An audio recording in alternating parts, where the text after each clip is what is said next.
And now, it's 10 a.m. Let's just get down to it. And it's time for your sports fix. Strap yourselves in, folks. From two guys who have covered the teams you're passionate about for years. We are professionals. This is Jake Scott and Ben Anderson on 97.5 The KSL Sports Zone. Jake and Ben, 97.5 The KSL Sports Zone. Ben Anderson rolling solo today. Jake Scott is out for the week, but let's hope he's back next week, surviving the Disney cruise. We have Jeremiah Jensen joining us right now, actually live on the Air Link, meaning you can find him on YouTube if you are streaming the show today. JJ, you still in San Francisco? I am still here, sitting in the hotel room, trying to, recover from whatever yesterday was. That was quite an experience at Super Bowl 60. Yeah, you were there yesterday. What was your day like before we get into the actual game? Because that might have been the least interesting part of the entire day. How early did you have to get there? What is going to a Super Bowl like, or covering it like, as a media member? Well, it depends on the location, because there's some places that have more traffic than others. But we had a media hotel in downtown San Francisco, and that's where a lot of the activities this week took place. But for those that know, the stadium's in Santa Clara, which is an hour drive south of downtown San Francisco. And so we had to get up actually early not like super early in the morning, but for media people, early in the morning. We had to leave here about 10:30 Pacific time to get down there in time to be in place to actually go through all the security stuff and get into the place and do our jobs. So we were in traffic for 2 hours. Wow. It was crazy trying to get, and it's fine until you get close to the stadium, and then it gets completely shut down. We went down a road where we got stuck behind the team buses. So, the police do the police escort, and they shut everything down. So we had to just sit there for 30 minutes while they tried to get these teams out of the team hotel and over to the stadium. So you do that, you go through security, which is crazy because all these people are trying to get in there. It's a madhouse, but it's fun, and the environment is crazy. It's a great celebration. You get in there, you feel the energy. It's awesome, but it is a long day, and I think that everybody that goes and is involved in it feels that. But it's quite a process getting to the Super Bowl and getting in there, and then you witness just how hard it is to pull off this entire operation.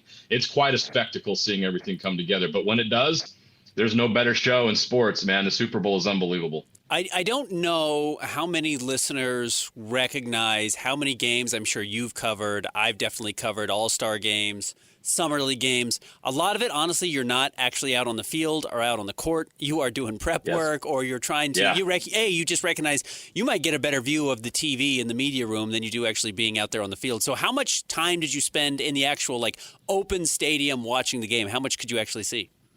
Yeah, I had a seat up in the auxiliary. It was pretty up high, but I actually had a good seat. One of the best seats I've had at a Super Bowl. And I'll tell you, the whole setup was great this year. I thought that Levi's Stadium did a great job, really, really accommodating everybody, including fans, media. It was a great setting.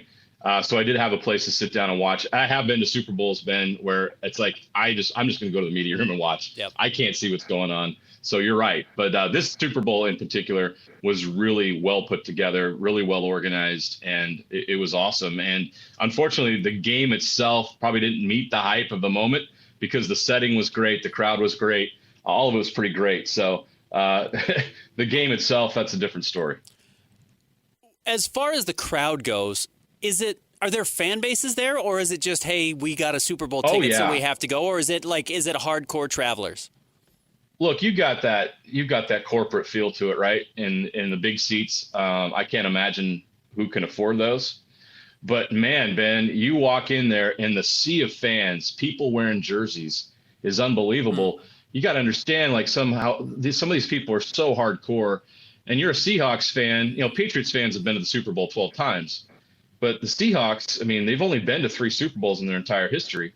And so when they get there, they're way into it. That's a passionate fan base. The 12 is a big deal for a reason. Yeah. And it's not that far from the Northwest to come down here and travel for it. And they brought their fans, man. They really traveled well. And that's what there is a corporate feel to it, but the amount of fans that are willing to pay the Super Bowl prices for a once in a lifetime bucket list opportunity and to go there, and for Seahawks fans, to be able to celebrate a Super Bowl like that is pretty special. They pay a pretty penny. I don't even know how much. I mean, there's people that are paying $5,000-$6,000 for a ticket. It's insane. But yeah, Ben, I mean, you would think that this has become so corporate, but you'd also be blown away by the amount of passionate fans that are there wearing their jerseys, just packed with real hardcore fans that didn't want to miss this moment. Well, I do think we got a real taste of what the game was going to be like in the first quarter, and I know it was only 3-0, but it felt like the most lopsided 3-0 game I had seen. I mean, Seattle looked relatively in control, other than the offense couldn't, push the ball past the goal line, but it didn't look like the Patriots were able to move the ball at all. Was that youth from Drake May? Was that out coaching? Because Vrabel's a very good coach. I was really hyping him going into this game. What did you see actually being there? The Seahawks are that much better. The Seahawks are dominant. You look at what the Seahawks have done this season, and playing honestly, Ben, that was the hardest division in football. You look at after it's all played out, right? You've got Seahawks, Rams, and a 49ers team that, even though they were beat up, still made it into the playoffs, won a playoff game, and had a phenomenal season. And the only team that could shut them down was the Seahawks, and they obviously were able to do that. But that was the toughest division in football. And the Seahawks went through a gauntlet in the NFC. You look at the other side, and everybody talked about this and was wondering, was the Patriots' soft schedule going to hurt them at some point? And I think it did in this Super Bowl. They were not prepared for the physicality and for what they were going to see in this game. You can look at how weird the Broncos game was in the conference championship game, the weather and all that. How worthy of a champion would the Patriots been compared to what the Seahawks are? The Seahawks defense was unbelievable. They have a great offensive line. They can run the football. Sam Darnold, is he top 10 in the league now as a quarterback? You can have that debate. I don't know that Sam Darnold was amazing in this game, but he took care of the football, and he was consistent throughout the postseason, and he got the job done for this team that just needed stability at that position, right? They had so many other weapons. You had such great receivers and good tight ends and a great offensive line. You just needed to take care of the football and be stable on offense and let that defense do its thing. And that defense is one of the best defenses that I think we've seen in football. And they proved it on the biggest stage. The dark side was living up to that name, and they were awesome in that game and proved everybody just how good they were. The Patriots, it's kind of like not ready for prime time, right? You see the elements that they had, and they made a great run, and Drake May's going to have a great career. And there's a lot of good things about the Patriots, and give them credit for, in a short period of time, being able to make it back to a Super Bowl. It says a lot about that organization. But there's a gap between the Seahawks and Patriots, and it was evident in that game from the first quarter on, and that was just pure domination. That game was never in doubt for 1 second. Because sports organizations, front offices are generally pretty uncreative, it's just a copycat business, and that's every sport. That's football, that's basketball, that's baseball, that's soccer, etc. Are we going to see teams try and replicate what Seattle did, which is load up on defense, find the veteran quarterback who's proven a little bit that he's capable of winning at a high level like he did last year in Minnesota? Is that selling Sam Darnold short? Do you think that's maybe a better strategy and always should be a strategy people go for? Or do you think it was a weird year where the best quarterbacks in the league got hurt or just didn't play well, and it'll open up kind of a gap for a team like Seattle to win? Well, it was an interesting year, Ben, and I was thinking about this earlier. You had a year where the Chiefs fell off after a decade of dominance. Their greatest challengers, the Ravens and the Bills, took a step back, fired their coaches.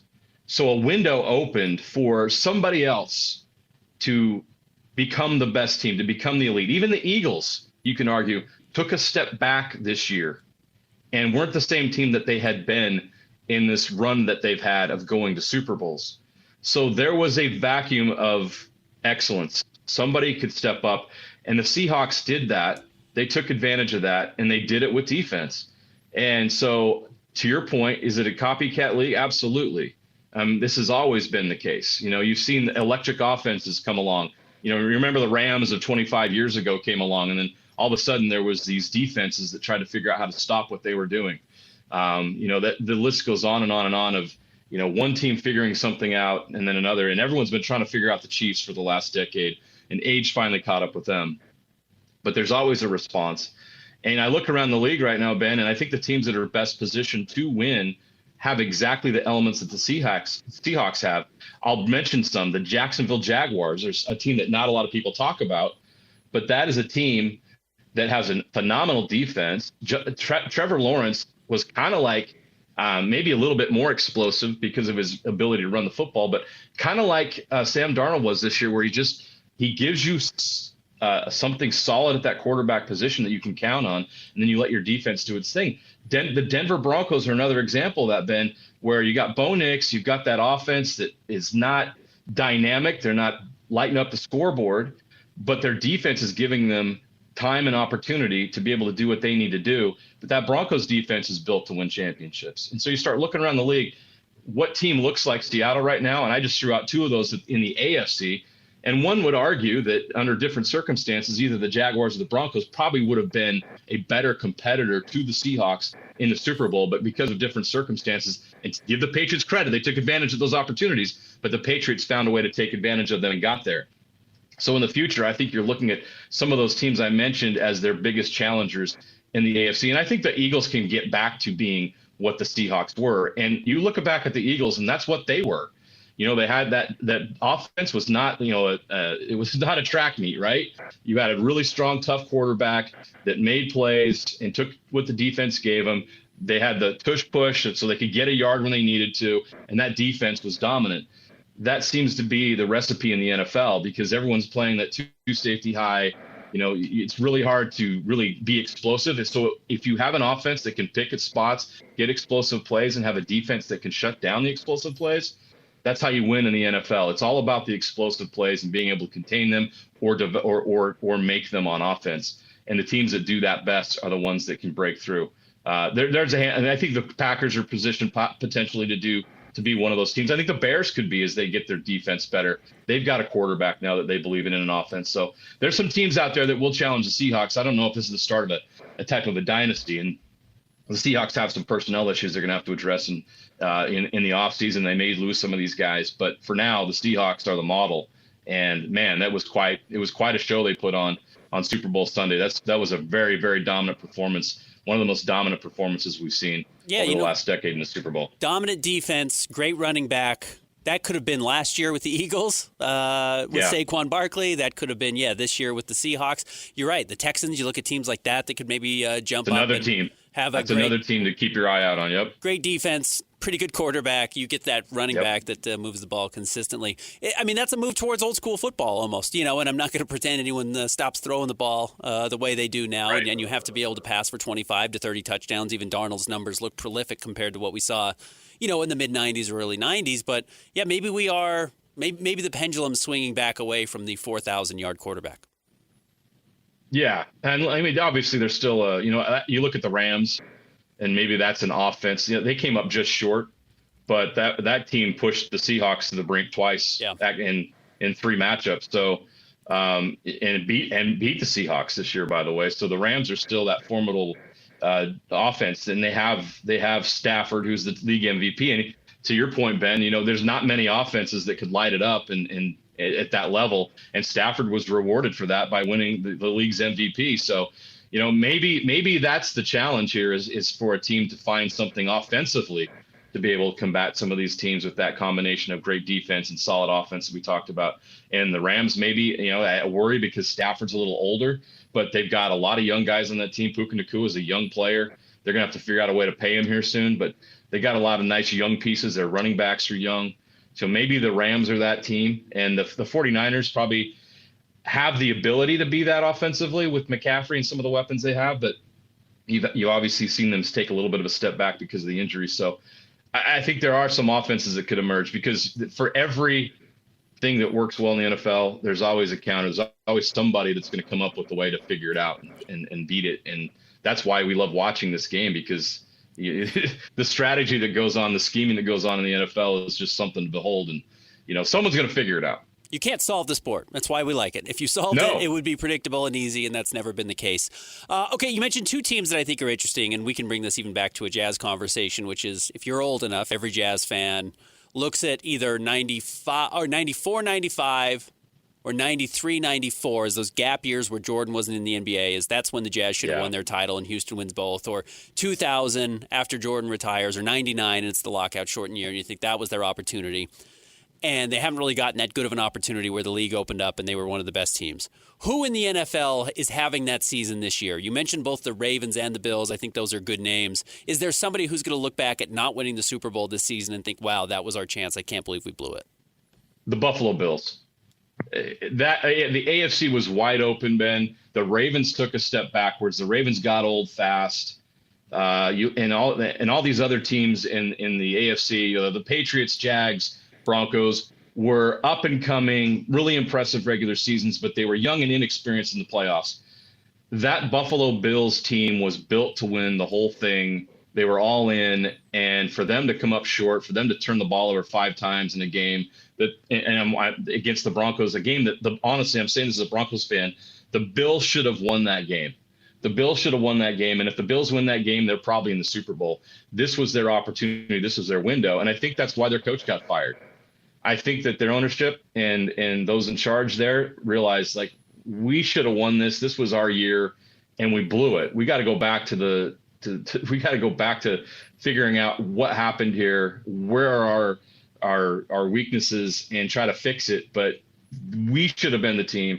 We had the people. We had the quarterback. We had the returning MVP in the league, and we couldn't even get past the Broncos in a playoff game and get to the AFC Championship game. With the Chiefs gone as well, the Bills are that team, Ben. The Bills missed their window of opportunity.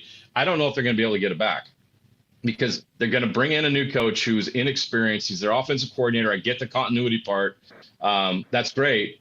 But they're aging as well on the defensive side, and I'm not sure the Bills are going to get that opportunity. I think their window is past them. If they're going to keep that window going, to your Jazz point, they're going to have to make some kind of acquisition. Who is their Jeff Hornacek that's going to help them open up a new window? Or, what is that thing that's going to help them? I don't know what that is right now, but the Bills were the team that blew it in my mind. The Bills, this was the year, this was their opportunity, and they dropped the ball, literally.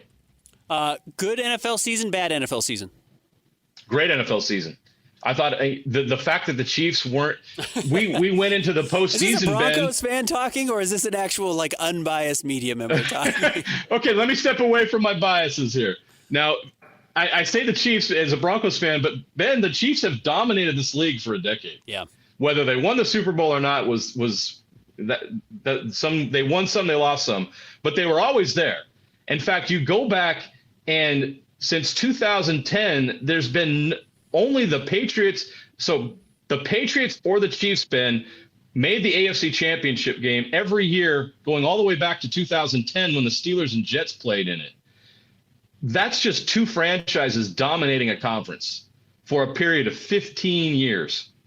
And so this year, I know the Patriots got to the Super Bowl, but this was not the Tom Brady, Bill Belichick Patriots. It's a new regime.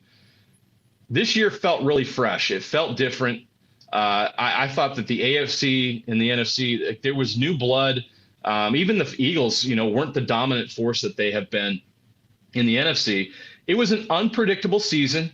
I think there were incredible games, Ben. If you look back on the season, there were some incredible comebacks. There was great theater in the league this year of games that went down to the fourth quarter and you had some team come from behind. There were so many great finishes. Remember all the Bears finishes, the Caleb Williams games, the way he finished some games. And there's some really good young stars in the league. And you look around and how many of those quarterbacks that made the playoffs this year, I'll include Justin Herbert in that. There's young quarterbacks that are taking over this league now. And you look at the list, and it's an impressive list of young talent at the quarterback position, Drake May and Bo Nix. And I think that there's a lot of guys in the mix now, just Trevor Lawrence. The list goes on of guys that are less than 5 years in the league that won a lot of games this year. And those guys are going to get better. And, I think you could still – Lamar and Josh Allen are still the same age as Sam Darnold. I mean, there's still some young quarterbacks with a lot of good years in this league. You're going to see some exciting play from the quarterback position. I think there's a lot of cool things that are happening with the way that teams use analytics to decide what they do. We've seen a lot more going for it on fourth down. I think that's exciting. No one wants to watch a punt although you saw a lot of punting in the Super Bowl on Sunday. For the most part, teams have been very bold in the calls they're making and the choices they're making. It's made for a more entertaining NFL. And so this season was a lot of fun for me to watch, not just as a Broncos fan, but as an NFL fan, to see the league and see some of these games. You can tune in on every Sunday, or even some Monday nights. You had some wild finishes. Even the Thursday night games were better, honestly. I think the Thursday night football has a bad reputation on those short weeks of being bad, but there were some good Thursday night football games this year. So it was a good year for the league, and it's a good year for football fans. I thought it was a great year in the NFL. Jeremiah, great stuff on your coverage from San Francisco. Thanks for jumping on. We'll talk to you soon. Thanks, Ben. Appreciate it. We'll see you soon. There he is, Jeremiah Jensen. Catch him every day right here, 3 to 6, with Alex on JJ and Alex. Good stuff. Boring Super Bowl game overall. We'll talk more about that coming up next in the top 3 stories, but I'm curious. I'm curious what Christian has to say. Good NFL season or bad NFL season? We'll talk about that next with the top 3 stories. Stick around. Jake and Ben, 97.5, the KSL Sports Zone. It's time to break down the biggest stories of the day. This is the top 3 stories of the day on KSLSports.com. On 97.5, the KSL Sports Zone. Jake and Ben, 97.5, the KSL Sports Zone. The best blanket ever is also the best Valentine's gift ever. Exclusive Valentine's blankets only available at Minky Couture. My son was wrapped up in one all night last night during the Super Bowl. Loved it. Heavy and very soft. Everything you're looking for. Save 50% right now using the promo code ZONE50 at Minky Couture stores and online. MinkyCouture.com. ZONE50. Get 50% off. All right, it's time for your top 3 stories at KSLSports.com. Brought to you by our friends at J. Brooks Jewelers. J. Brooks, cherish your loved ones with J. Brooks Jewelers. Explore their expertly crafted engagement rings made from the finest materials with 2 locations up and down the Wasatch Front. Also, a fabulous idea for Valentine's Day. Not too late. Go check them out today. Christian, where are we starting today? Number 1, we got the Jazz at the Heat tonight. And Ben, over the weekend, we got the first taste of Darryn Jackson Jr. in a Jazz uniform. I thought he was fabulous. If you watched the game on Saturday, very highly anticipated. I tweeted out this had to be one of the most highly anticipated games for the Jazz, and I can't remember how long. And some fans said the last time the Jazz were in the playoffs, their last playoff loss to the Dallas Mavericks. Bojan Bogdanovic misses the potential game-tying 3 in the corner. And the Jazz really haven't been back since then. But Darryn Jackson Jr. came out and was really just had a very strong outing. Though he finished the night with 22 points, 4 rebounds, 3 assists, which, by the way, Jazz fans, get used to that stat line. He is a scorer. He is not a rebounder. He's an okay passer. He's not a great passer. But he did also add 3 steals.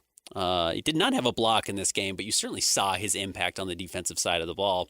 But offensively, I thought he was really good. And I do think he offers something that the Jazz don't have, which is just somebody who is much bigger and much stronger than the guy who's guarding him. And while Nurk is much heavier than most people guarding him and thus much stronger, he's not a great finisher. We've seen his shooting percentage at the rim this year. He misses a lot of layups, speaking of Yusuf Nurkic. And Lauri Markkanen is all athleticism. You know, his best skill is moving off the ball with his speed and his size. But Lauri is really not going to push through anybody. He's not going to back anybody down. It was pretty amazing to watch how often the Jazz crossed half court, just gave the ball to Darryn Jackson Jr., and he just bodied guys. I mean, he just moved them out of the way, almost like a defensive tackle, or a really strong interior offensive lineman, just moving dudes out of the way to get where he wanted to on the court. And then he's got that little push shot, and Will Hardy talked about it after the game. It's just such a weapon. His touch around the rim is really, really good. So when you can get to your spots on the floor with ease, and you don't have to draw up all these plays, which is something the Jazz have done historically, and we'll have to talk about this more coming up at 11 o'clock, but when you don't have to run anything complicated, and the Jazz had so many turnovers in this game, it almost goes back against what I'm saying.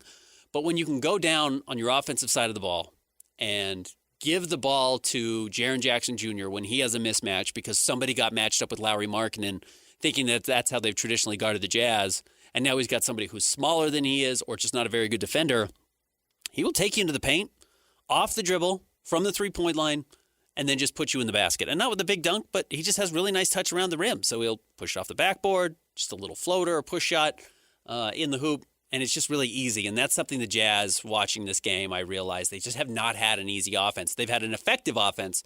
They've just not had an easy offense most nights, and I thought that was really revealing. And the big thing, we had a lot of Memphis guys on the station last week, not just with you and Jake, but throughout the station. a lot of people are really excited to see what Jerrion Jackson Jr. looks like as the third option for the Jazz. Because in Memphis, he was asked to carry a pretty big offensive load, especially because Ja was missing so much time with injuries and suspensions and stuff. Yeah. But with the Jazz, ideally, if Key is hot and Lowry is hot, you're not having to rely on Jerrion Jackson Jr. But as the third option, I mean, clearly he can do like heavy damage. Yeah, and what's interesting now for Lowry, and where, Lowry's A-plus offensive player. Like, he's really a phenomenal offensive player. But I can't tell you how many game stories I've written about the Jazz where it's Lowry has 25 points, but the Jazz went 4 minutes in the fourth quarter from the 6-minute mark to the 2-minute mark where Lowry just didn't touch the ball. And he's on the court, and he's obviously the number one option for the team, and he doesn't touch the ball because he has to have shots created for him. Now, once he touches the ball, he can shoot over anybody. But because he plays off the ball so much, he has to run around, he has to get open, you have to run stuff for him to get him open. It's almost a secondary action. With Jerrion Jackson Jr., the Jazz just ran down and they just pitched him the ball as soon as they got across half court. And he says, okay, I'll go to work. And while it's a little more boring to watch, in all honesty, and it's going to result in some possessions where if they don't score, people will be like, Jerrion Jackson probably should have passed there. That was maybe a little bit of a one-pass clunky performance. You need those. And in the fourth quarter, those become really valuable because it's hard to deny the ball to somebody who's one pass away, especially when the defense has to account for Lauri Markkanen so much. So when Keyonte comes back, and it's another part of this, he got hurt again in this game, but when Keyonte George is back, we're talking next year really, and Lowry's playing at full strength, and Jerrion Jackson Jr. has been incorporated, that's where I think actually offensively the Jazz are going to get most interesting is when they can go to Jerrion Jackson late in the game to create a bucket, which is not what Lowry excels at. And if they sell out to deny him, which is double teaming off the ball, whatever they want to do, commit an extra defender, then Lowry becomes even more dangerous. And there's a lot more ways that I thought Lowry was really good, hence finishing with 27 points. But so was Jerrion Jackson Jr. It was an overall good performance, and I think the Jazz would be very thrilled that they sat those guys in the fourth quarter and blew a 17-point lead and still picked up the loss. And yeah, we'll definitely have to talk about that later because that did stir some controversy around the NBA sphere because of the tank job that the Jazz did with that fourth quarter. But yeah, man, it's tough. I don't know how many games we're going to see with those three, talking about Key, Lowry, and Jerrion Jackson Jr. all on the floor, especially with Keontae's injury, TBD on how long he's going to be out with that. Kevin Love, out tonight, no revenge game for him against the Heat. He had this weird thing where though he had returned to Cleveland earlier this year, Kevin Love got his first kind of like honorary welcome back to Cleveland game when the Jazz were there on their last road trip. So like Kevin Love hadn't been honored yet by the Cavs because he just plays so rarely. And he missed a lot of time last year with the loss of his father. But yeah, he hadn't done like a lot of like return games. So I'll be curious how Miami honors him tonight, returning for the first time. Since having like a pretty good run. He didn't have an elite run in Miami, but pretty good. But yeah, he's not going to be available, nor is Keyonte George because of the injury. We'll talk about that more coming up at 11 o'clock. What's next? It is official. Sam Darnold now with the Super Bowl win. I guess you could say he doesn't suck anymore. I don't know if watching that game would tell you that. Not that he played poorly by any means. I mean, Drake May truly played awful. I thought Drake May had a couple of good passes, but was just missing guys. I mean, he really was quite poor and had the 2 turnovers. Or the 2 interceptions plus the fumble. But I thought Darnold was the pure representation of the climb being better than the apex. The apex for Sam Darnold last night, I don't think was particularly memorable. He had one good throw that resulted in a touchdown, but like he didn't win the Super Bowl MVP. If you were waiting for the breakout performance, like, oh yeah, he actually is that first round pick dude, top 5 overall pick. What pick was he? 3rd overall.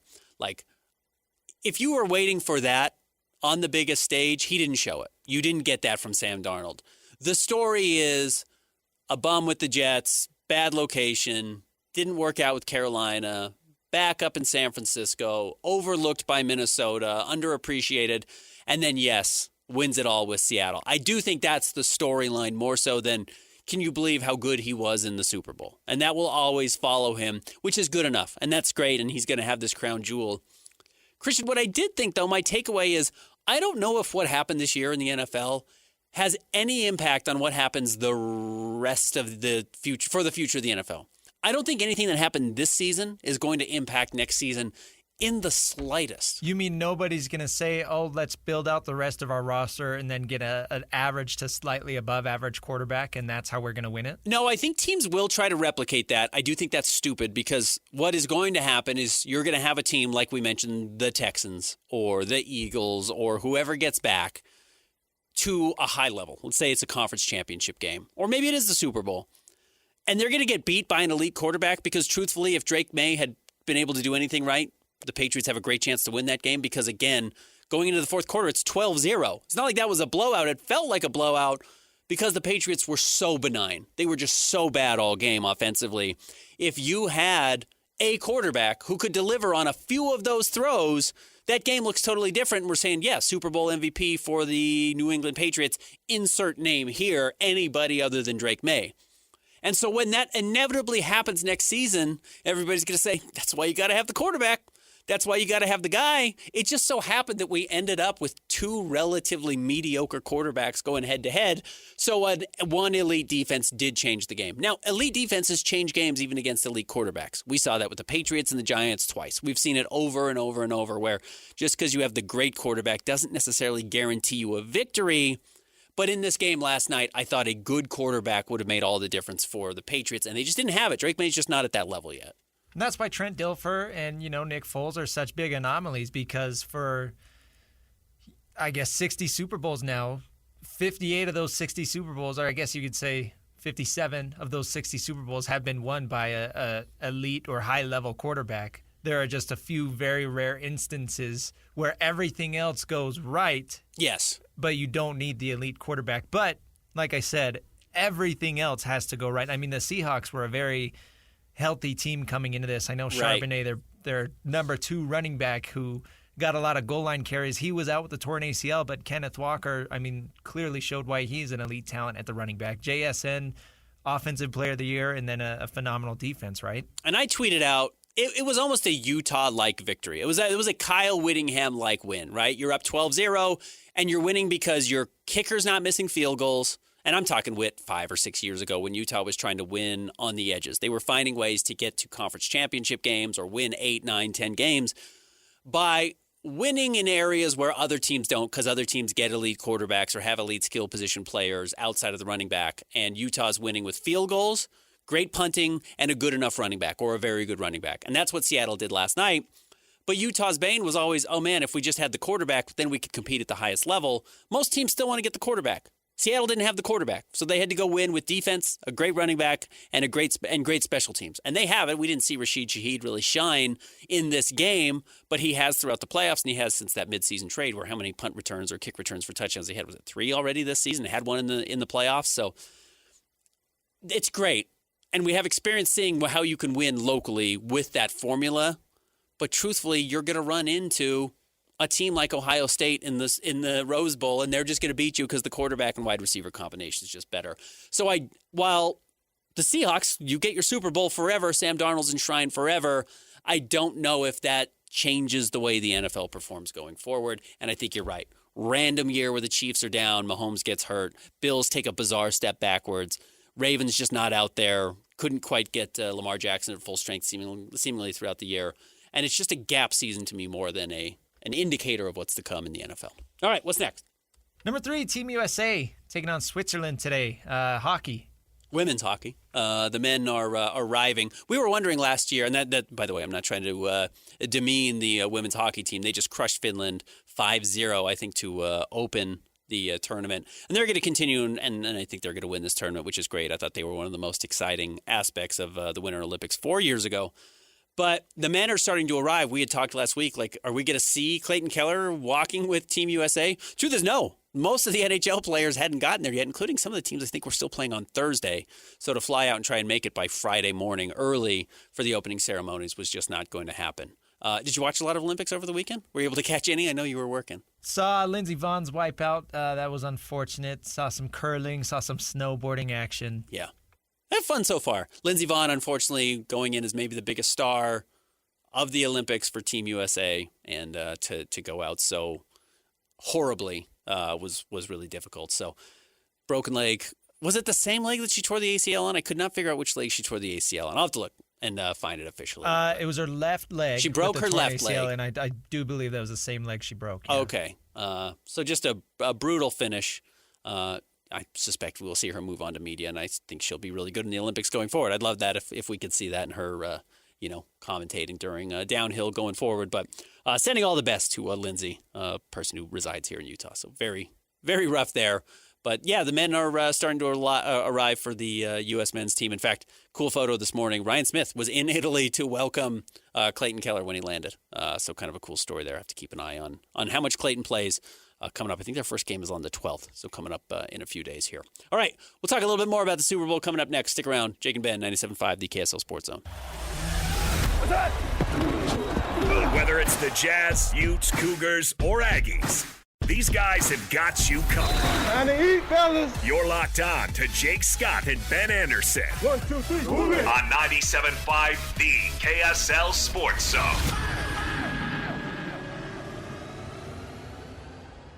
Jake and Ben, 97.5, the KSL Sports Zone.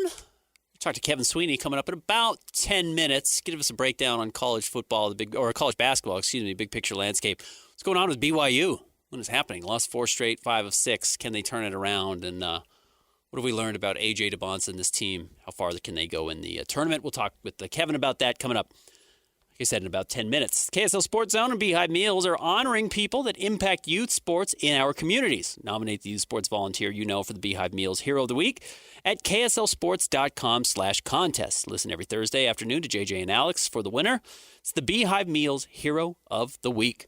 Christian, did you watch Benito yesterday, or were you a Kid Rock guy? No, I was tuned into Bad Bunny. Bad Bunny's real name is Benito. That's what he's called back home in Puerto Rico. I just like saying the word Ben a lot. Second most famous Ben, Bad Bunny. Shout out to him.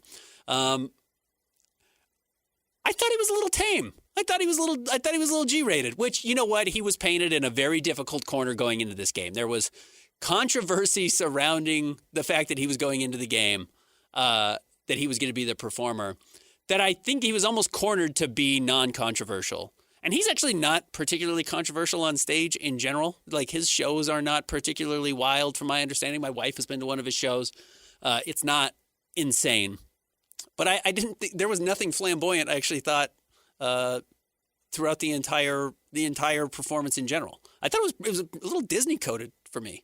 Yeah, it was an interesting choice from the start at first, but then you thinking about it, and he is like the most popular artist in the entire world right now. So if you look at how much the NFL is trying to grow the game internationally and not just catering to the United States fans, I guess that's why they make that move.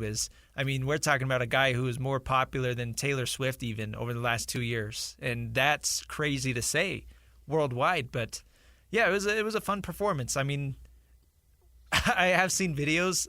Sounds like the people at the stadium, it was kind of hard to tell what was going on with all the trees and stuff going on. But I thought it was fun. I thought it was very entertaining. It was very communal is what it felt like. It felt community-based. It felt like it was about showing off Puerto Rico, which, good for him. That's where he's from, and that's his background. That's what it felt like to me. But, yeah, it didn't feel like the biggest show we've seen. We've seen certainly bigger shows. We've seen way more controversial shows at the Super Bowl. We've seen worse. Rolling Stones were extremely boring when they were out there. I thought the actual performance, like the spectacle of it, like I liked Kendrick Lamar last year. I thought that was great. So I think in that sense, but you know what it did do? Like, I was out at my in-laws' house, and like they're, late 60s. They're not like watching R-rated movies.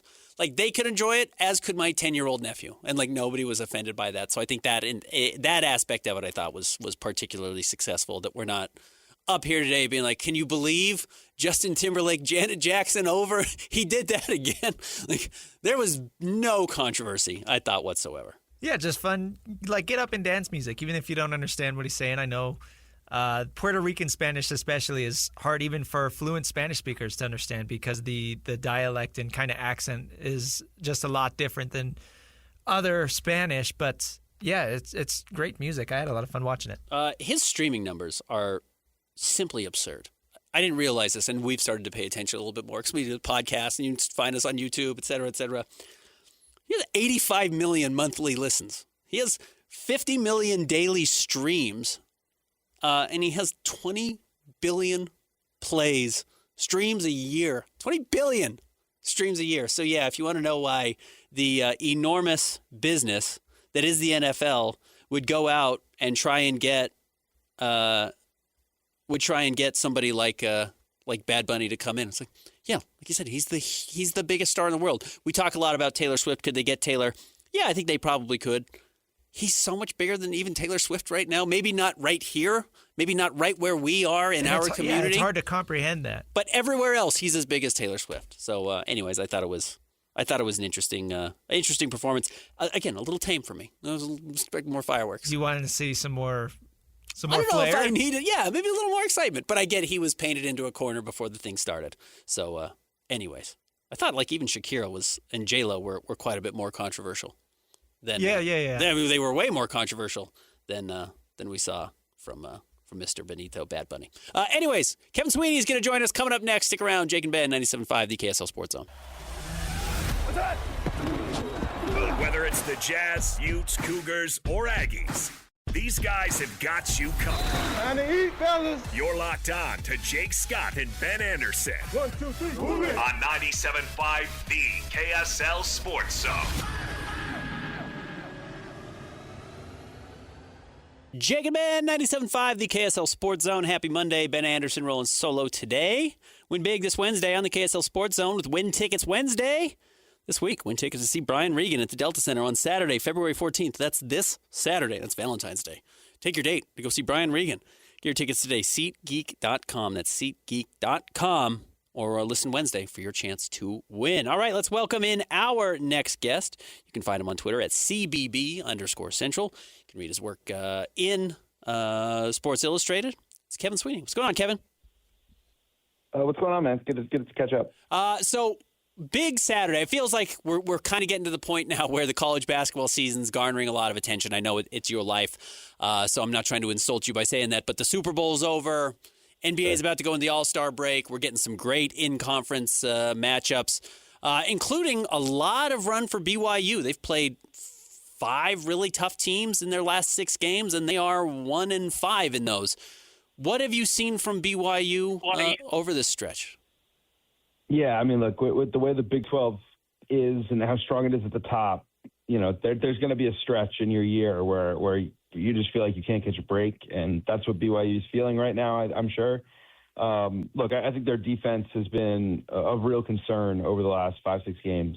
They have to be better on that end of the floor.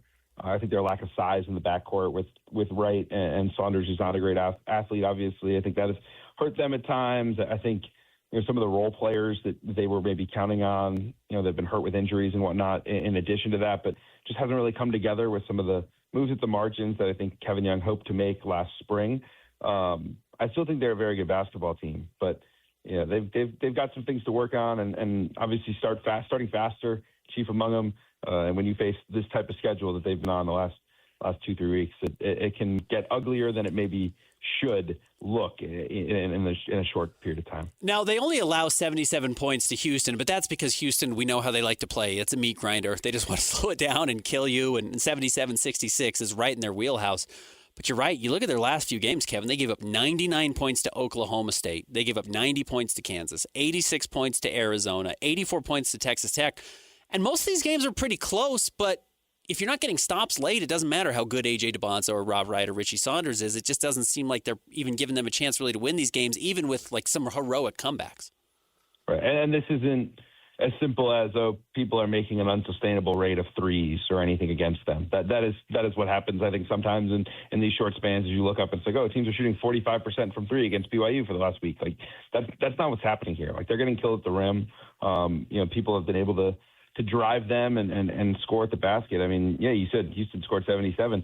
They scored 1.3 points per possession in that game. That's elite. That's as good as you can be offensively pretty much over a full game. So, it's been a huge problem. They just haven't been able to get stops.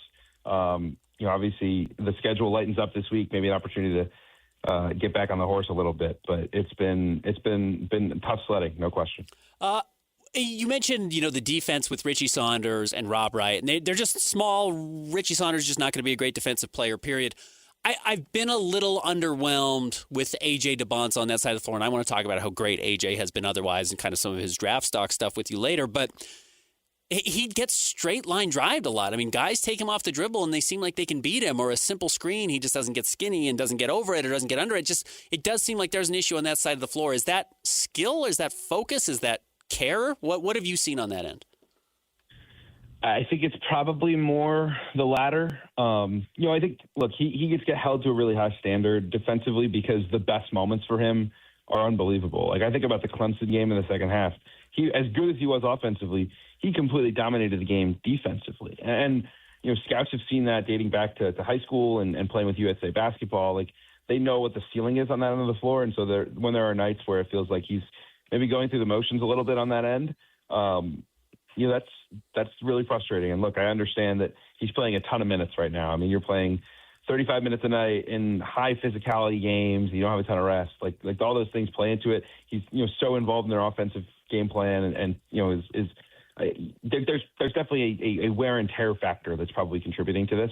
But I think you're right that if BYU wants to get where it needs to go, it needs the best of AJ Dybantsa, and not just offensively, but defensively as well. So looking at BYU overall, because, they're losing to great teams. I mean, Houston is great. Arizona's great. Texas Tech is very good. Kansas, we know, is very good. Is this cause for concern? I mean, are they putting a ceiling on themselves and their ability to make a truly deep run? Because you get to the Elite Eight, you're playing great teams. Even the Sweet 16, you're playing top 20 teams most games in the tournament. Is that going to be BYU's ceiling this year, or can they still reach those highest highs? Yeah, I mean, look, they're a comeback, really, really a ridiculous comeback against Clemson away from their only top 30 win being Villanova, who's like an 8 or a 9 seed right now. Like they have not lived up to the expectations in these high level games, and I think that's a huge concern if you're talking about ceiling. I think part of that's defense. And when you think about teams that make Final Fours, they're usually top 20 to 30 nationally on that end of the floor. BYU's just inside the top 50 at 49 as of this morning on KenPom. So, yeah, look, I think it puts a huge ceiling on them. Individually in any given game, I think because of the star power at the top of this roster, they can beat anyone in the country. But when you're talking about stacking performances and making a Final Four, achieving the types of things that you hope to achieve in a once-in-a-generation type of year, they look a ways away from that at this point. So looking at BYU and where they are in this model that they've had, which we know this roster cost a fortune, and AJ is probably one of, if not the highest paid player in college basketball this year. Robert Wright obviously cost a lot of money to transfer up as well. Is it? They're not Rutgers from last season, which was a nearly unmitigated disaster. As good as Dylan Harper and Ace Bailey are, the rest of the roster was just a joke. But BYU has somewhat similar issues where the depth on the roster, as you mentioned, is just not there. They're just not very deep. It's why they fall behind at times. They just start slow with their starters. They just don't seem to have those role players that really step up when they need to, which is a surprise because they have had some of those players in recent seasons. It's kind of the expectation. Is it just that simple where they're too overloaded at the top and don't have the other guys? Yeah, look, and I think Kevin Young's NBA background probably contributes to this a little bit, right? Where, when you build an NBA roster for the most part, so much of your cap space is occupied by the top 2, 3, 4 guys on the roster, and you're kind of finding minimum guys to fill out. And I think teams want to try to replicate that in college, but it's really hard to do because of the way that the market is, and quite frankly, because the gap in level between a minimum NBA player and a minimum college player is substantial, right? It's drastic. So, I think you think about the portal guys, with Maroos and Pickens and guys like that just didn't quite come together. And then injuries obviously contributing to that. Baker gets hurt. That's another piece. Like, they were always going to be sort of walking on a bit of a tightrope depth-wise. And, the guys that maybe they bet on have not panned out the way that they had hoped. And so I think that's a learning for the future in terms of maybe the roster build and what it looks like going forward. Do you spend a little bit more on the bench? Do you find more proven guys? But I also think at the end of the day, like, if you could go do the AJ contract again, you'd do it 10 times out of 10. He's been everything you could hope for and more. So, win at the margins as much as anything. Yeah, I think that's the really interesting next step for BYU, which is the money's not drying up. The donor base is there. The interest in sports is there. So I think they can always go and be competitive for these top guys if they want to. I just honestly wonder, and as you've looked around college basketball, you have a better understanding of this certainly than anyone in the state, I would say right now. is how successful is that historically if you don't also have everything else? Like Arizona has Colle, probably going to be a top 10 pick. We'll see what it ends up looking like by the end of the season. But they are so good everywhere. They have that depth, and it seems like that's why they're better than everybody else. Yeah, look, I think there's different ways to win, and I think the formula of let's go be in the mix with some of the best players in the country is not a bad one, right? Like, there's very few times I would tell you if you can get one of the 10 best players in the sport not to take it. Like, it would have to really derail your whole payroll and cap as we think about these things very much in a pro mindset. Look, I think I don't know that there's necessarily like this was not the right way to build it as much as it was maybe like we picked the wrong pieces at the margins. If I was doing the post-mortem and it's early for that's probably where my takeaway would be. I would have to more in-depthly scout it and go through, but in my estimation, I'd say this has been more a bad luck / bad choices than maybe bad roster construction. Is Kansas a true contender to win it all if Darryn Peterson can play both halves of a basketball game and play the entire tournament? Man, I mean, I think they're close. Probably not tier 1 for me, but in that tier 2 group, Darryn can obviously change a game. They're just so tough. I mean, Council is a monster, just flies around. Badunga's an elite defender. Trey White's really emerged. I think what Tiller brought them in the BYU game in particular was massive. He's been inconsistent. The lack of pieces outside of that core 4 is probably what holds me back. But it's hard to bet against them, certainly on their home court. But they've shown some real teeth on the road as well of late. So looking at Duke then, who also suffered a loss over the weekend. They lose to North Carolina in one of the best games of the season, if not the best game of the college basketball season so far. Where do you place them? And the reason I'm asking is because, we're talking about AJ, we're talking about Darryn Peterson, We're talking about Cam Boozer. Those were the 3 guys this year. Are they lifting their teams to being elite, top-tier teams that are serious threats to go to the Final Four and win it all? Yeah, look, I think all have lived up to what you would have hoped, right? I mean, AJ was good enough to be the best player on a Final Four team, and has proven that.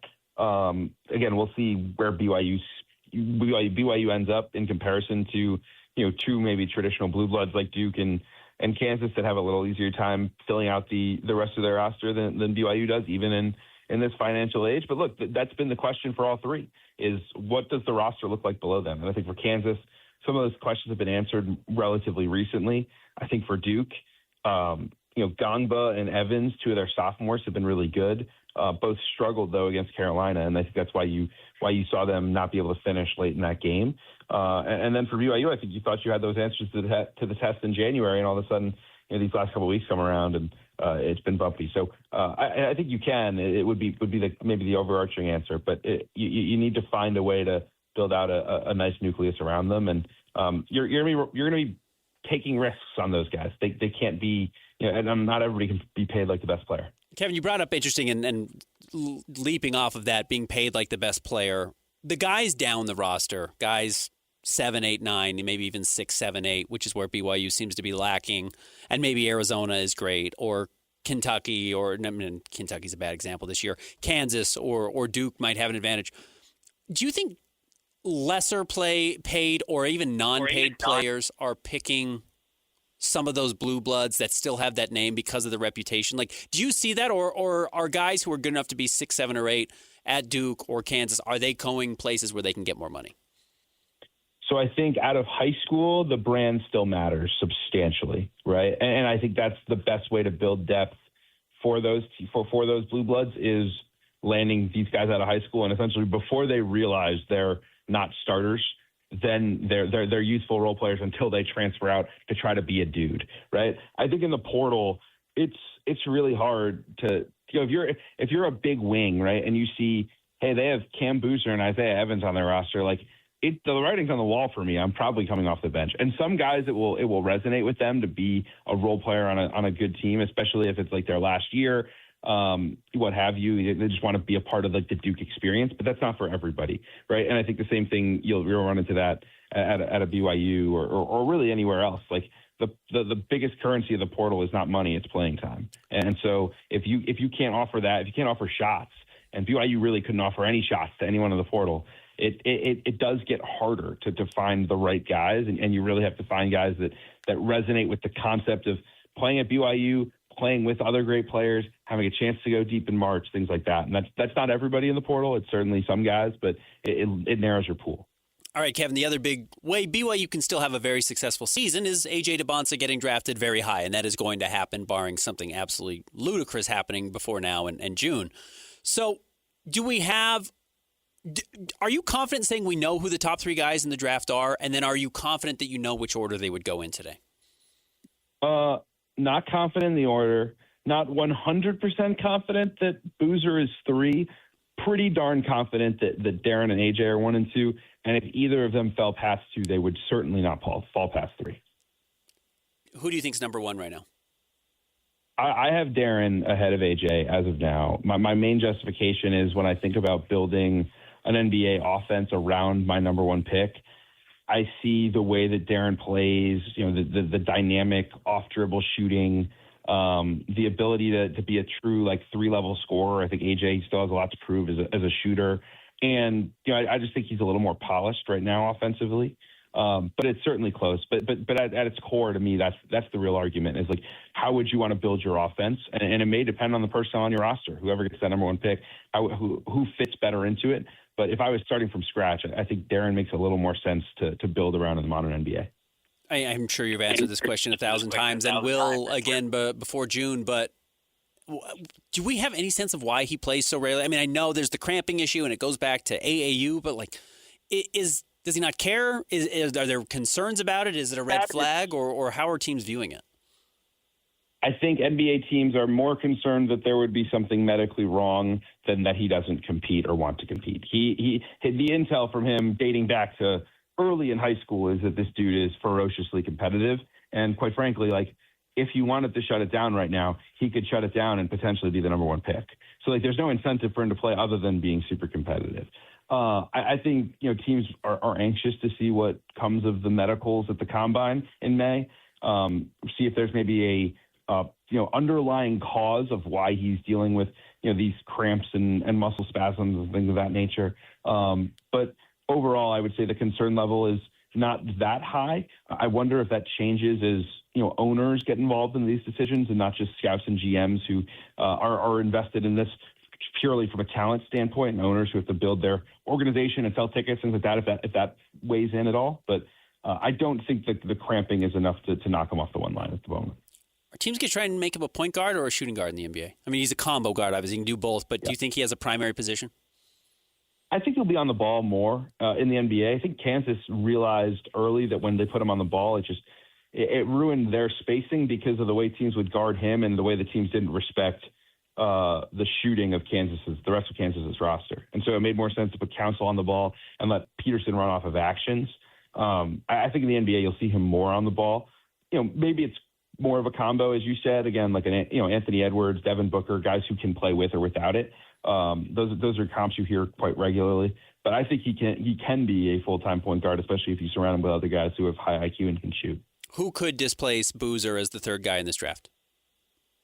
I think some teams may be intrigued by these ultra-fast rising guards, Keaton Wagler at Illinois and Kingston Flemings, who is phenomenal for Houston on Saturday and has been really for all season long. I think certain teams question sort of the athleticism, the overall upside with Cam. I think the productivity is going to get to a point where it's just hard to say no. But it wouldn't shock me if one of those 2 guys or Caleb Wilson, who was phenomenal against Duke just on Saturday. I think those guys could at least make it a conversation. Kevin, great stuff. Thanks for jumping on. We'll catch up with you again before the tournament. Thanks, fellas. There he is, Kevin Sweeney, giving us a breakdown. Find him on Twitter at CBB_Central. You can read him at Sports Illustrated.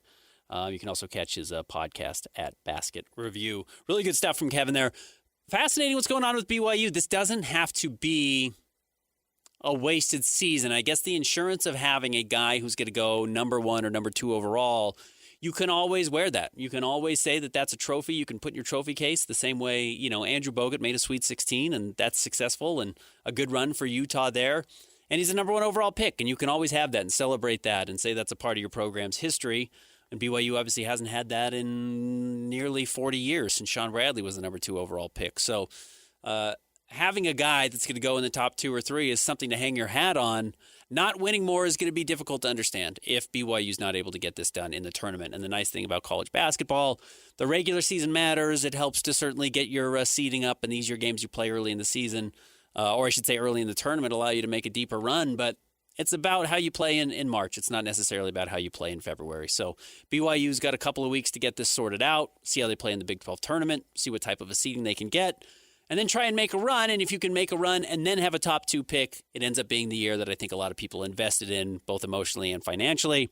If you only get one or the other, right now it looks like you're getting the high draft pick and maybe not a deep run. And I'll be curious how BYU responds to that.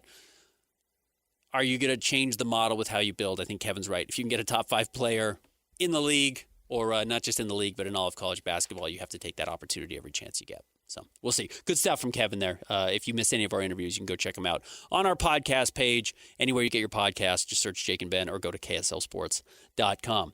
All right, when we come back, we'll talk more about Darren Jackson Jr.'s debut for the Utah Jazz, what we saw, what we didn't see. Stick around. Jake and Ben, 97.5, the KSL Sports Zone. The sports you love, the teams you can't live without. Get a sense of urgency! This is Jake Scott and Ben Anderson on 97.5, the KSL Sports Zone. Jake and Ben, 97.5, the KSL Sports Zone. Very happy Monday, everybody out there. We've got Valentine's Day coming up on Saturday. Join Scotty at Minky Couture in Layton this Wednesday from noon to 3. The best blanket ever is also the best Valentine's gift ever. Go check them out in store, Zone 50. Get 50% off. You can also use that code online, minkycouture.com. Get 50% off a Minky blanket ahead of Valentine's Day. Going to be a great gift. Make sure you go check it out. All right, Christian, we just heard Will Hardy there coming in talking about Darren Jackson Jr. and what he did do, and he kind of talked about not forcing it, which took 5 threes, which was nice. I did think his threes were largely within the flow of the offense. If you are not a diehard NBA fan, and I wouldn't blame you if you haven't been a diehard NBA fan in Utah over the last 4 years, the Jazz have not been good, which is really kind of when Darren Jackson has announced himself. Now, he came into the NBA as a 19-year-old. I think he was particularly young in college, if I remember correctly. His 1 year at Michigan State. So he'd been around while you were paying attention to the Jazz during their heyday with Donovan and Rudy. But if you haven't been paying attention, Jaren's probably a little bit of a different player than you think he is from the style of player when you look at his numbers. Also, when you think of a three-point shooter, and I mean this with all due respect, you will not find an uglier jump shot than Darren Jackson Jr. His flail three-point shot is one of the more bizarre shots in NBA history. His legs go out in weird directions. His hands go out in weird directions. He's very ambidextrous near the rim. He's got a good right hand. He almost seems to prefer his left hand finishing at the rim, despite the fact that he's a right-hand shooter. But his three-point shot is almost two-handed. Like it is a weird release. It's certainly not how you would teach kids to play, but it works well. I think what was interesting, though, is as you watch the Jazz play in this game, I think a lot of people thought you would see kind of actions, not to get too dorky, that involve both Lowry and Darren Jackson Jr. And you will see that, one screening for the other and then trying to see if they can flip. The problem with that is their defenders are probably going to be pretty consistent sizes. If you've got a 6'10 Darren Jackson Jr. and a 7-foot Lowry Markkanen, the guys they guard them with are just going to be the two biggest front court players that aren't centers. So cross-matching, trying to get guys switched doesn't probably give you as much of an advantage as you thought. And I thought what was really interesting from the Jazz was how much they used Ace Bailey to set up Darren Jackson Jr., which is a real tip of the cap to Ace, that they already trust him in some of these actions. And then credit to Ace Bailey for being willing to do the selfless work, which is a lot of times come in. One situation that I remember early in the game, Darren Jackson Jr. gets the ball. He passes it to Ace Bailey, and essentially what's a give and go, or he sets it up to Ace Bailey to start a pick and roll, and then Ace Bailey just has to get the ball back to Darren Jackson Jr. Like, it's not a sexy play for Ace. And I think when Ace got drafted, and a lot of people were looking at Ace Bailey and what his role was going to be, it was going to be as a scorer. It was going to be a guy who was going to get a lot of buckets. And at least in the first game, and again, I'm not going to judge anything too strongly from the first game, and we'll see what happens tonight when they play against Miami. But a lot of it was Ace as a decoy almost to initiate the ball to Darren Jackson Jr. And why I bring that up and why this gets really interesting, especially in relation to what we saw on Saturday against Orlando, is this wide room for development that I think Keontae George benefited from, that Cody Williams has benefited from, certainly this year, that Isaiah Collier, Kyle Filipowski, Brice Sensabaugh, Taylor Hendricks now no longer with the team. Same with Walt Clayton Jr. no longer with the team. Those guys just got a lot of shots. Those guys just got a lot of opportunities. They had a bright green light for a really long time. Walker Kessler the same way. Those opportunities are gone for the most part because you have either Jaren Jackson Jr. or Lauri Markkanen on the floor for 48 minutes a night, and the offense is going to run through them. And if it's not running through them, it's running through Keontae George and now Isaiah Collier, who's playing exceptionally well and still a young player. But there's just not those touches, I think, to go out there and take 25 shots like we saw from Ace Bailey 2 games ago. I don't know if we're going to see that necessarily. So if that's the case, the wide open development is going to slow down for some of those players, and they're going to have to start building out their opportunities to develop as role players or maybe star players in far more limited opportunities. They just are not getting as many situations and plays run for them, or just kind of open-ended offensive possessions run for them to kind of find out what they're good at or find out where they can excel. And I think we already saw that with Cody Williams, who I'll pull up the box score right now. I don't remember Cody really shooting against Orlando. He took 0 shots. I mean, Cody was a guy who was really benefiting early in the season from, the development of getting a lot of looks, getting touches. Cody Williams against Orlando played 13 minutes, didn't get a shot up.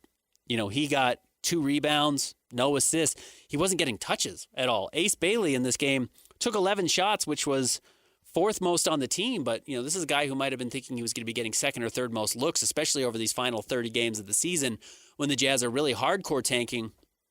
That was going to be his time to really develop, to get those on-ball possessions, try and create his own shot. How does that look? I think a lot of those dried up. I mean, Jusuf Nurkic got 2 shots in this game. The shot distribution that we have seen be pretty egalitarian throughout the Jazz's roster is drying up really, really quickly. And I'll be curious how the young players respond, because now they have to go out there and still do some of the hard things, which is play defense, which is rebound, which is pass to the better players. That takes a lot of maturity. That's not an easy thing to do. And that's something that they're going to be asked to do to make sure they benefit the best of the team. And how willing are they to do that? How able are they to do that? I do think the Jazz will probably gain some value early in the season from how they used Ace Bailey as a non-scorer. Now, he scored, and they drew up some possessions for him, specifically some of those curls or dribble handoffs from Jusuf Nurkic, but it was not, go out there and find your own shot. Can you go out there and run the offense, be a part of it? They may benefit over the second half of the season and really in his future from already learning how to do that early in the year versus just giving him a green light to score. So I will be really curious to watch that. And, Ace Bailey finishes with 10 points on 11 shots. We might see a lot of that early on, and I wonder how Jazz fans will respond. I don't think they're going to like it. I do think right now it's for the betterment of the team, and Ace is going to have to develop in kind of an old school way, which is even in the past, in the 90s, in the early 2000s, you got a lottery pick. You didn't just get out of the way and let them go to work. That has not really been the case. You look at, Tracy McGrady's first season in the NBA. He wasn't getting a lot of looks. He was so raw. He didn't play a whole lot. And he was not necessarily a top, 3 pick, top 5 pick like Ace Bailey was. But we didn't hand entire teams over to lottery picks the way we do now. And Ace Bailey's not going to have that. And I don't know if he's going to have it at any point in his career. And how does he respond? I think that's going to be a really big question for him. One thing I'm interested to see, and we kind of brought this up earlier, of course, the big controversy is Lauri and Jaren Jackson Jr. did not play the entire fourth quarter. So is that kind of going to be the plan going forward? I mean, how you get around the player participation policy, and these guys have to play X games, right? But fourth quarter, does that just become Ace Bailey and Isaiah Collier time? I mean, that's basically what we saw against Orlando. That's who was taking the shots, was Ace, Brice, and Collier in that fourth quarter. So is that going to be kind of used as the developmental moments of, okay, this is when we can get Ace to do this that he can't normally do when the other stars are on the court? Is this how we see Isaiah Collier develop as a shooter? And I know Cody Williams didn't take shots in this game, but is this how we can develop Cody Williams on the offensive end? Just, I guess, utilizing that fourth quarter when they are literally trying to lose the game.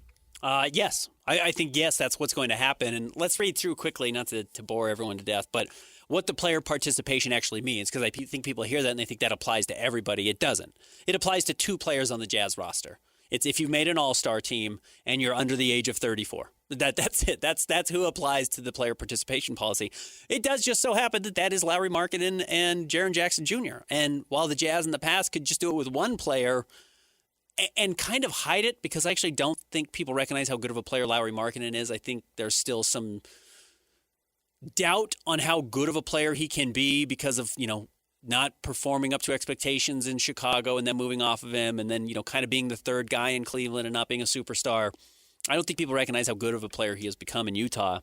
But so if he just rested a game or didn't play an entire game, I think people are like, well, they weren't going to win with him anyways. It kind of went a little more under the radar. They're going to gain more attention now. But the player participation policy does say you have to have, if you have multiple stars, at least one of them has to play. And that includes, I think, home games. So in the past, when the Jazz only had one player who fit into the player participation policy in Lauri, they could rest him every home game. They didn't ever have to play him at home because your fan base has a chance to see him early in the season or whenever they buy the tickets. But on the road, if someone says, well, I traveled to see Lauri at this spot and this is the only time I get to see him, why isn't he playing? That's what the NBA was trying to avoid. Now, because you have 2 All-Stars, somebody has to play in every road game and one of them has to play in every home game. So it does get a little bit more difficult to tank these games. National TV games aren't going to matter. The Jazz don't have any national TV games the rest of the way. The home and road balance does have to be maintained. Again, they must make sure that if a player is not playing on the road, they're missing games at home as well. Difficult there if the Jazz are going to sit these guys at home, and I think they're going to try to. And then you really aren't supposed to shut anyone down for just long stretches. So this last 10 games of the season, maybe there are enough injuries lingering here and there that you can say Lauri's dealing with a back or a hamstring or a forearm, whatever it is, and you can shut them down. But it's not going to be as easy as it once was. And so to do that, to make sure that they aren't winning games, that the Jazz don't have any interest in winning, and they've shown that over the last week or so with losses to Brooklyn and now the loss in Orlando despite leading by 17 midway through the third quarter, is you just change their role. You just don't let them play in the fourth quarter. And Lauri didn't play in Atlanta in the fourth quarter, and he didn't play in Orlando in the fourth quarter, neither did Jaren Jackson Jr. And while it will draw the ire of a lot of fans, and that one specifically did draw a lot of attention, I was surprised at how many people really were up in arms about the Jazz being up 17 and losing that game. It's more important now for the Jazz than ever before, and I don't mean just because it allows them to hold on to this pick for these final 30 games of the season where they've got to make this mad dash to hold on to it. It's that you're right, Christian. Those are the minutes now for Ace Bailey to have the offense open up for him, and Cody Williams and Kyle Filipowski didn't play until the fourth quarter of this game. The Jazz do need those guys to develop because, believe it or not, and we'll have to look at some of the salary cap stuff and we'll get more familiar with it as the season goes on. You're not going to have a lot of money to build out the rest of this roster this summer, especially depending on how much money Walker Kessler ends up getting in free agency. And by all accounts, the Jazz are going to bring him back. I mean, the Jazz are going to be nickel and diming their way to building out this roster. And the best way to do it would be with young players already on the team, showing that they're ready to step up and play real minutes, even if those real minutes are 15 to 18 minutes a night. If Flip could be a really good fourth big behind Lauri and Jaren Jackson Jr. and Walker Kessler, the Jazz would be in good shape. And if Ace Bailey can prove he's ready to be a starter on a winning team going into his sophomore season, that'll be really big. He's got to prove he can do that over the next 25 games. He's not going to be able to do it next year because the Jazz want to make the playoffs next year. And that's what you mean by real minutes. It's not just getting out and seeing the floor during regular season NBA action. You mean, okay, kids, stop going out and messing around. Yeah, these matter. We are trying to win games and make the playoffs. Every single minute on the floor matters.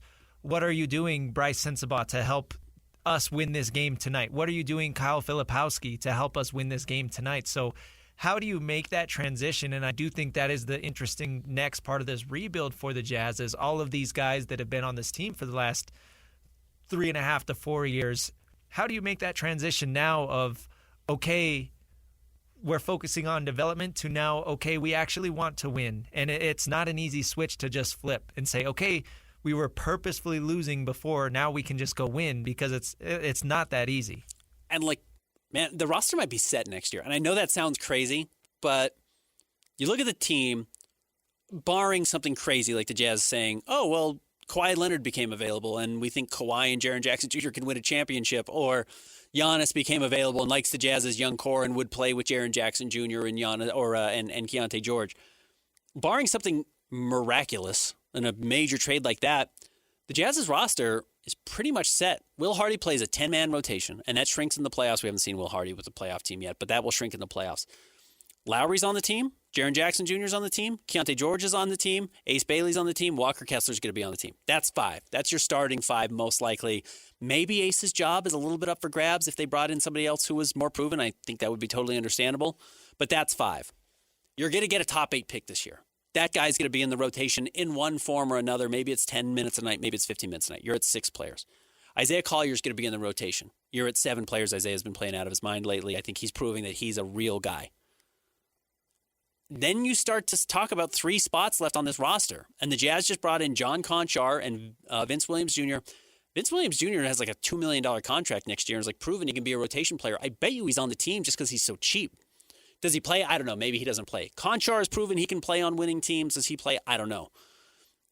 Svi Mykhailiuk's been really good this year. And again, has a very team-friendly contract. He's on the roster next year.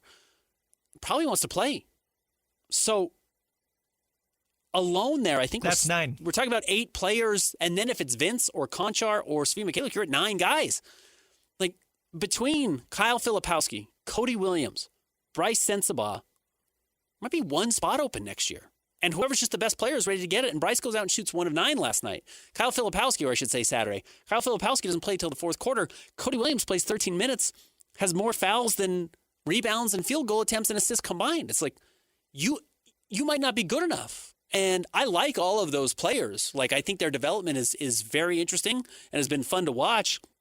The Jazz aren't going to wait for you specifically if another veteran who's ready to step in, a la a Svi Mykhailiuk, is available on the market and costs the NBA veteran minimum and will help you get to the playoffs because they're going to play 65 games next season to get you there and you can trust them. That's what's going on right now. So it's a real Hunger Games for some of these young players over these final 30 to prove that they should be on be in the rotation, but B, just be on the roster. Like, it's going to be a real crunch for this team. I'm really fascinated to see how this plays out. And that's kind of the weird part about doing this whole rebuild thing, and you have however many first-round picks over the last 4 years, is the fans get attached to every single one of, okay, here are all the bright spots, and they are going to work out, I promise. Just give them a couple years to develop. And you already had to say goodbye to Taylor Hendricks and Walt Clayton. Mm-hmm. And it's like, yeah, that's the hard part, is not every single one of these guys is going to work out. So I like that term, the Hunger Games, right? Like the rest, the final 30 games of this season is how the Jazz are going to figure out who is on the team next year. And it might be one player. Like, it might be one of those young players. That it's crazy and it's brutal, but that's the truth. There's one spot. And like, it could be Elijah Harkless for all we know. Like, Elijah's a good G League player who plays defense. All of a sudden, if he can come out and be a really good defensive player for 10 minutes a night and just make life difficult for somebody else, that's really valuable. That might be more valuable than what Kyle Filipowski brings, because what Jaren Jackson Jr. and Lauri Markkanen and Walker Kessler are able to do is more important than what Flip brings for his 8 minutes a night. I mean, it's really going to get tight quickly. If Brice doesn't shoot consistently, you're not going to lose a game because Brice had a bad second quarter. You can't afford that next year if you're trying to win 50 games or 48 games. And if Cody Williams just can't find a way to impact it, even better defensively, which he's already a pretty good defensive player, it's going to be hard to win that job over a Vince Williams and a Conchar and a Svi Mykhailiuk. So that's something to watch, including tonight against the Miami Heat. How do the Jazz distribute these minutes? Are the Jazz able to compete through 3 quarters and they have to continue to shut it down in the 4th? That's what I'm going to be keying in on. All right, we'll wrap up the show. Coming up next, stick around. Jake and Ben, 97.5, the KSL Sports Zone. Two amigos on the airwaves, talking sports. They got him and Jason on soul. Loves his tie-dye. Ben's got style with his scarf. Oh, my.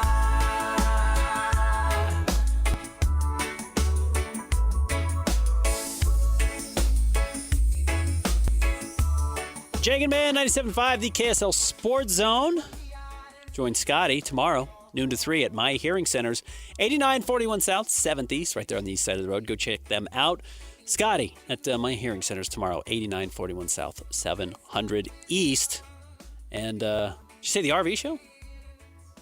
JJ and Alex going to be hanging out at the RV show coming up on Thursday, which is always a very fun event, actually, to go check out the different technology that they add into RVs every year. They get cooler and cooler.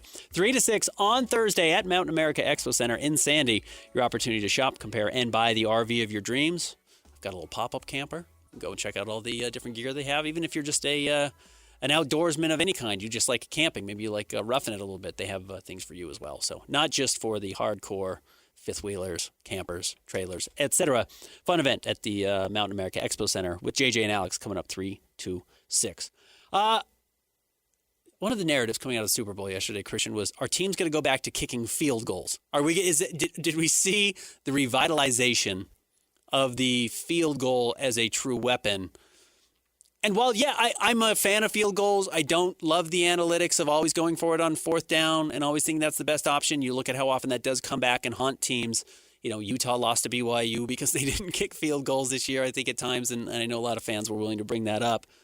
Again, I'm still going to go back to the fact that this was a 12-0 game going into the fourth quarter. Like any offense from the Patriots would have put them in a very good situation to win this, a very good position to win this game. So the field goals, great story, and when you're playing against a truly awful team, I thought, and obviously the Patriots aren't awful, they were in the Super Bowl, but an outmatched team in the Super Bowl, getting points matters more than not getting points. I don't know necessarily, though, if we're going to see the death of analytics because of what we saw last night. No, and it was, the field goals were a huge storyline all season for the NFL because I don't know how many of our listeners were following it, but they changed the rule with the kicking balls. Traditionally, you weren't allowed to use a worn-in kicking ball. It was basically a brand-new ball. That changed this year, and that's why we saw so many 50-yarders, 55, 60-plus yard field goals, including the NFL record being set this year because these kickers are using more worn-in balls. But I don't know, man. I totally agree with you. It's always going to go back to which quarterback can put up the most points, and you're going to get some weird years where a mid-level quarterback wins a Super Bowl with a tremendous team and really good kicking that helps him out getting there. But at the end of the day, if your team's going to have Jason Myers or Patrick Mahomes, who are they going to pick, right? Yeah, and it does feel like, the number one pick by Lloyd's Raiders is going to be Mendoza. Like they're not picking a field goal kicker. They're going for the quarterback. It's still where you have to look. I think, field goals, the weird thing is it's going to be exclusively when you're on the 40 to 50-yard line. That's field goal range now, and anything inside is probably go for it range, especially during the regular season. So going to be interesting to watch there. All right, fun show today. Rolling solo again tomorrow. Jake will be back with us on Monday. Speaking of rolling solo, Scotty G coming up next. Stick around. Jake and Ben, 97.5, the KSL Sports Zone.